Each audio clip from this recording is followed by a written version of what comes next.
l'idée, pour les personnes qui préconisent ce fasting, l'idée ce serait de perdre plus vite du poids et plus vite aussi de la masse graisseuse, notamment au niveau du ventre. Et en pratique, il faut donc pratiquer des périodes d'abstinence alimentaire, c'est-à-dire des périodes de jeûne. Alors, comment le faire? Combien de temps faut-il jeûner? Parce que c'est quand même la grande question. À quel moment? Et à quel moment faut-il jeûner? Alors, il y a une étude qui a été réalisée par des chercheurs américains et des chercheurs anglais qui a donné la réponse.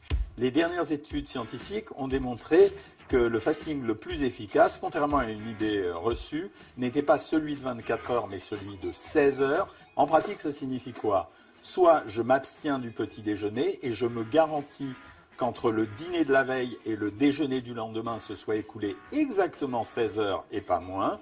Soit j'élimine le dîner du soir, j'ai le droit de faire une petite collation jusqu'à 4 heures de l'après-midi, mais le prochain petit déjeuner n'interviendra que 16 heures plus tard, c'est-à-dire à 7 heures ou 8 heures le lendemain.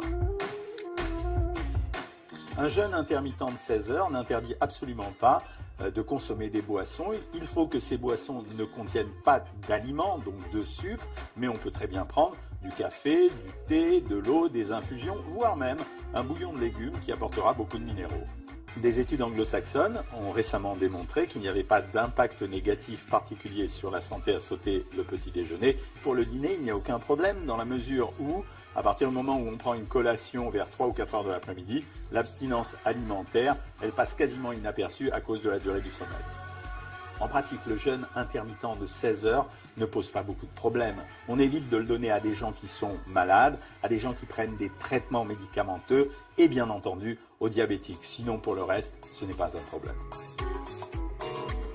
On brûle plus de graisse, on conserve mieux le muscle, on arrive à mieux régler son appétit car cela agit sur les hormones de l'appétit et de la satiété. Il semblerait que ça améliore également les profils de cholestérol et les profils de sucre. Donc, meilleur taux de cholestérol, meilleur taux de sucre dans le sang. L'idée du fasting qu'on dit d'ailleurs à la française, c'est pendant 5 jours dans la semaine, manger 3 repas par jour et 2 jours ne faire que 2 repas, c'est-à-dire observer ce jeûne intermittent de 16 heures. Et si vous voulez en savoir plus sur cette méthode...